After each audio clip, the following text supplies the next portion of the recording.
Guys, andito na tayo sa Sony. Sana available yung mic na hinahanap natin.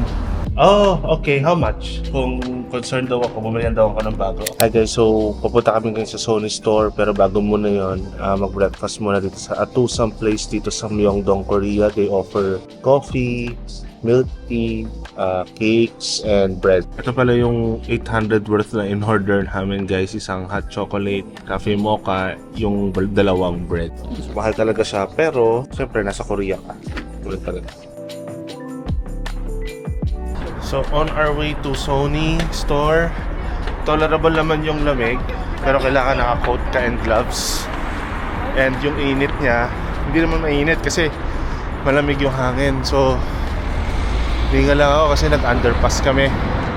Mga 10 to 15 minutes siguro nandun na sa Sony Center. Update na lang ako guys pag nandun na tayo. Guys, andito na tayo sa Sony. Sana available yung mic na hinahanap natin. Kasi sa Philippines wala eh. Meron lang stock sa Glorieta, isa display pa. Kasi syempre gusto ko yung brand new talaga. And actually hindi ko alam kung mako-cover ng warranty yung mic na bibili natin sa Philippines if ever masira. Pero hindi naman siguro, knowing Sony, hindi pa naman sisira lahat ng mga gamit ko. So pasok na tayo sa loob guys.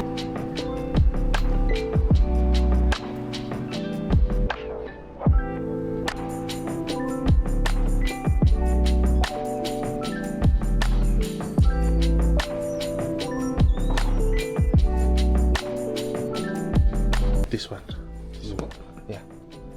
Does it have tax refund? Okay. 텍스 리턴하면은 이 모델에선 Do you have discount for that? Sale discount?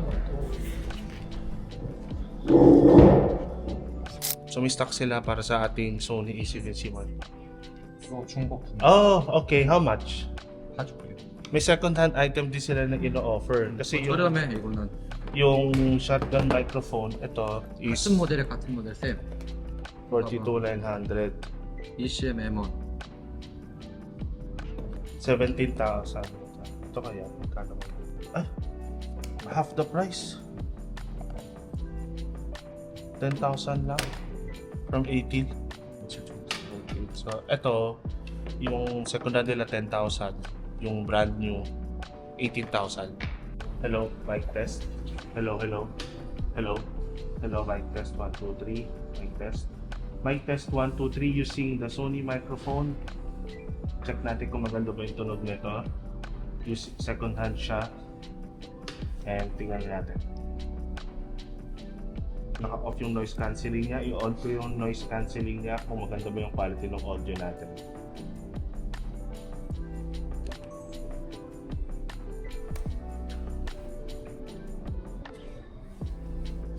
So, ayan kasi meron na siyang ganito. May ganito na siya. Kaya hindi na kailangan ng mga cord. Diba usually yung mga cord pa yan? Ito wala na. 마음에 걸리면은 새 제품으로 사셔도 됩니다.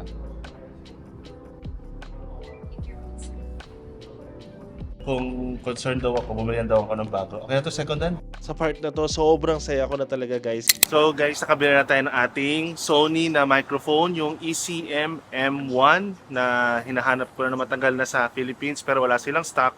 And dito, yung price niya is around 18,000 pesos if converted to peso.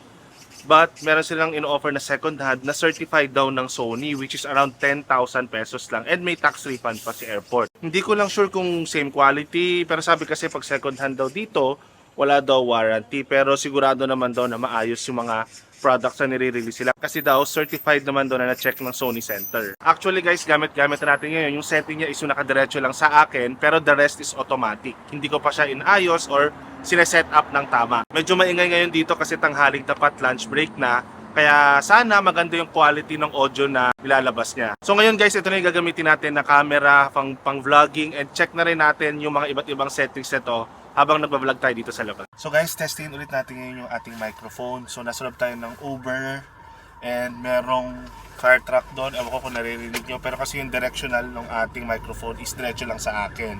So I hope hindi masyadong naririnig yung siren ng fire truck and at the same time hindi nag-echo yung boses ko gamit yung microphone na to. Quick unboxing muna tayo guys nung nabili natin na microphone. So ito yung itsura ng box niya guys, maliit lang siya and may mga kasama na rin siya sa loob. May kasama na rin tong microphone natin na pouch. So kung magta-travel kayo or gagamitin siya sa sasakyan or hindi nyo gagamitin at itatabi nyo, mas maganda na ilagay nyo lang sa pouch niya para hindi siya masira agad. And then may mga instruction manuals din siyang kasama na wala naman nagbabasa, pero kung ako sa inyo, kung gusto nyo basahin, edi basahin nyo. Pero ako, ayoko naman siyang basahin kasi pinanood ko na lang sa YouTube kung paano gamitin yung microphone na to. And then ito na yung pinaka-microphone natin. No, maliit lang siya guys, sobrang liit lang niya. Ganyan lang siya kaliit and ilalagay mo na siya sa ibabaw ng camera.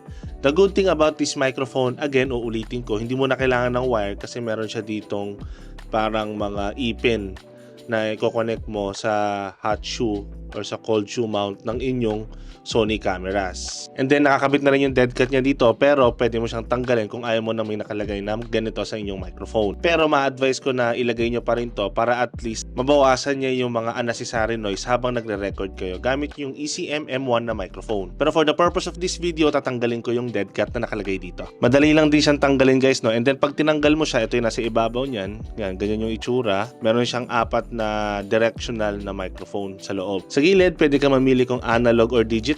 Sa other side naman, meron siya ditong low cut filter option, noise cancelling option, pwede mong i-on, pwede mong i-off, and may decibel option din siya dito. Sa likod naman, ito yung pinaka-importante and pinaka-unique na operation ng microphone na to. Makikita mo marami kang iba't ibang options na pwedeng gamitin dito. Ma-adjust mo din yung volume mo, no, from 0 to 10. And at the same time, kung ayaw mo naman mag-adjust ng volume, pwede mong ilagay sa automatic para bahala na si Sony camera mo kung anong klaseng volume or kung gaano kalakas yung volume yung gagamitin niya sa audio recording mo. May kita nyo sa mga options dito guys, merong mga nakafocus lang sa'yo, may wider ng konti, may lahat ng surrounding na option, pwede niyang i-record.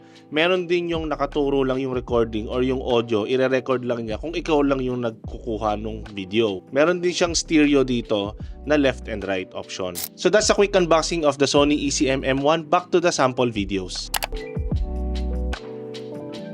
We are here sa loob ng restaurant and yung microphone natin is nakaset to manual with a volume of 7 and low cut filter to on. Hindi masyado malakas yung boses ko kasi ang dami kumakain dito, pero I hope that the audio quality is okay. Today guys, we are eating yung Hongbee sandwich dito sa tapat ng hotel namin and masarap siya in fairness, no? Parang original recipe nila to with yung coffee nila. Sarap din yung coffee nila guys. So we are now testing out yung microphone natin dito sa labas gamit yung ating ECM M1 with manual operation na naka volume 7 and naka-on yung low cut filter. Hopefully maganda yung audio natin na nasa labas, hindi maingay, hindi masyado mahangin, tama lang yung tunog ng surroundings natin. So pupunta tayo ngayon sa Lotte Mall, tingnan natin kung ano yung magiging quality ng audio sa loob ng mall. Final verdict ko dito sa ating Sony ECM M1 is 9.5 over 10 because of the following reasons. Number 1 is hindi ko na kailangan maglagay ng mga wire dito sa damit ko kasi diretso na siyang ikakabit sa ating Sony camera. Number 2 is hindi muffled yung boses ko. I have tried na yung DJI microphone and minsan muffled yung boses ko kapag naka-indoor, pero itong microphone na to hindi naman siya nagma-muffle. And of course, number 3 kung bakit ko nagustuhan tong microphone na to is second hand ko lang siya nabili and sa certified Sony Center ko pa nabili. So ang original price ito is 18,000 pesos pero nabili ko lang dito na 9,500 pesos, which is a good thing for me. So guys, kung gusto niyo mga ganitong klaseng content, comment nyo lang down below. Thank you for watching and see you on the next tech unboxing.